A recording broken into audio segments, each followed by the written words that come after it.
PDCL ಕಾಯ್ದೆ 1978 ಏನು ಕಾಯ್ದೆ ಬಂತು, ಆ ಕಾಯ್ದೆ ಉದ್ದೇಶ ಮತ್ತು ಅದರ ಆಶಯಗಳು ವಿರುದ್ಧವಾಗಿ ಇವತ್ತು ನೇರವಾಗಿ ಹೇಳಬೇಕಂದ್ರೆ ನ್ಯಾಯಾಲಯಗಳೇ ಈ ವಿರುದ್ಧವಾಗಿ ನಮ್ಗೆ ಸಮಸ್ಯೆ ಆಗ್ತದೆ. ಒಂದು ಕಡೆ ಸರ್ಕಾರ ನಾಮಕವಾಸದಾಗೆ ಕಾಯ್ದೆ ಜಾರಿಗೆ ತಿದ್ದುಪಡಿ ತಂದರು, ಬಟ್ ಅದ್ರ ವಿರುದ್ಧವಾಗಿ ಏನ್ ನ್ಯಾಯಾಲಯಗಳಿದೆ, AC ನ್ಯಾಯಾಲಯ, DC ನ್ಯಾಯಾಲಯಗಳು ಮತ್ತು ಹೈಕೋರ್ಟ್ ಮತ್ತು ಸುಪ್ರೀಂ ಕೋರ್ಟ್, ಈ ದೇಶದ ಎಲ್ಲಾ ನ್ಯಾಯಾಲಯಗಳು ಈ ದಲಿತ ಸಮುದಾಯ ವಿರುದ್ಧವಾಗಿ ಕುತಂತ್ರ ಮಾಡಿ ನಮ್ಮನ್ನ ಸರ್ವನಾಶ ಮಾಡಕ್ ಹೊರಟಿದ್ದಾರೆ. ನಾವು ಯಾವುದೇ ರೀತಿ ಕಾನೂನು ಬಾಹಿರ ಎನ್ನುವುದನ್ನ ಕೇಳ್ತಾರೆ. ನಾವು ಏನು ಸಂವಿಧಾನಬದ್ಧವಾಗಿ ಕಾಯ್ದೆ ಆಗಿದೆ, 1979 ಕಾಯ್ದೆ ತಂದಿದ್ದಾರೆ, 31C ಮತ್ತು 46 ಅಂಡರ್ ಏನು ಕಾಯ್ದೆ ರೂಪಿಸಿದ್ದಾರೆ, ಅದ್ರ ವ್ಯಾಪ್ತಿಯಲ್ಲಿ ಏನು ಕಾಯ್ದೆ ಬಂದಿದೆ.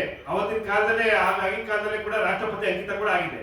ಇಷ್ಟೆಲ್ಲ ಕೂಡ ಆಗಿರೋ ಅವತ್ತಿನ ಕಾಲದಲ್ಲಿ ಮತ್ತೆ ಸುಪ್ರೀಂ ಕೋರ್ಟ್ ಅಲ್ಲಿ ಕೂಡ ಕಾಯ್ದೆ ಬಗ್ಗೆ ವ್ಯಾಲಿಡಿಟಿ ಚೆಕ್ ಆಗಿದೆ. ಮಂಚುಗೌಡ ಹೊಸ ಸ್ಟೇಟ್ ಆಫ್ ಕರ್ನಾಟಕದಲ್ಲಿ ಕಾಯ್ದೆ ಸರಿ ಇದೆಯೋ ಇಲ್ವೋ ಅನ್ನೋ ಲೆಕ್ಕಾಚಾರಕ್ಕೆ ಸಂವಿಧಾನಬದ್ಧ ಕಾಯ್ದೆ ಇದೆ ಅಂತ ಅವತ್ತೇ ಒಪ್ಪಿಕೊಂಡಿದ್ದಾರೆ ಸುಪ್ರೀಂ ಕೋರ್ಟ್ ಅವರು. ಇಷ್ಟೆಲ್ಲ ಆಗಿದ್ರು ಕೂಡ ಈಗ ಏನಾಗಿದೆ ಅಂದ್ರೆ ಕಾಯ್ದೆ ಬಲಿಷ್ಠವಾಗಿದೆ.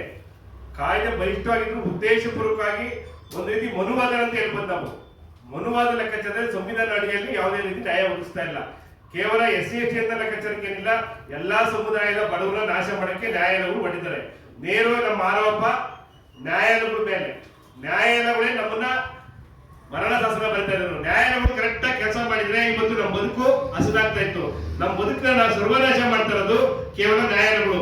ಇನ್ನ ನಮ್ಮ ಆಳುವ ಸರ್ಕಾರಗಳು ಕೇವಲ ನಾಮಕಾವಸ್ಥೆಗೆ ಏನೋ ಕಾನೂನು ಜಾರಿಗೆ ತಂತಾರೆ, ಮಾಡ್ತಾರೆ, ಅದನ್ನು ಫಾಲೋ ಮಾಡಲ್ಲ. ಭ್ರಷ್ಟಾಚಾರ ವಿಪರೀತ ಆಗಿರೋದ್ರಿಂದ ಕಂದಾಯ ಅಧಿಕಾರಿಗಳಿಗೂ ದುಡ್ಡು ಕೊಟ್ಟರೆ ವಿಧಾನಸೌಧ ಕೂಡ ಬೇರೆ ಹೆಸರು ಬರ್ಕೊಡ್ತಾರೆ.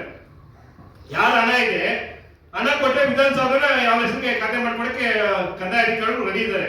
ಹಿಂಗಾಗಿ ಎಲ್ಲಾ ಕೂಡ ನಾಶ ಮಾಡಿ ದಲಿತ ಸಮುದಾಯ ಭೂಮಿಗಳು ಕಿತ್ಕೊಂಡು ಕಾಯ್ದೆ ವಿರುದ್ಧವಾಗಿ ಕಾನೂನು ಬಾಹಿರವಾಗಿ ನಮ್ಮನ್ನು ನಾಶ ಮಾಡಕ್ ಹೊರಟಿದ್ದಾರೆ.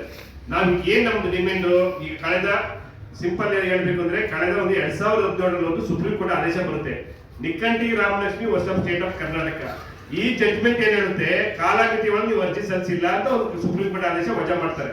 ಅಂದ್ರೆ PDCL ಕಾಯ್ದೆ ಏನ್ ಜಾರಿಗೆ ಬಂತು 1978, ಆ ಕಾಯ್ದೆ ತಂದಿದ್ದ ಉದ್ದೇಶನೇ ಯಾರು ಬಡವರಿದ್ದಾರೆ, ಯಾರು ಅವಿದ್ಯಾವಂತಿದ್ದಾರೆ, ಇವ್ರಿಗೆ ಗೊತ್ತಿಲ್ಲ, ಮೋಸ ಮಾಡಿ ಜಮೀನು ಕಿತ್ಕೊಂಡಿರ್ತಾರೆ, ಆ ಉದ್ದೇಶದಿಂದ ಇದನ್ನ ರಕ್ಷಣೆ ಮಾಡ್ಬೇಕಂತ ಉದ್ದೇಶಕ್ಕೆ ಕಾಯ್ದೆ ತಂದ್ರು.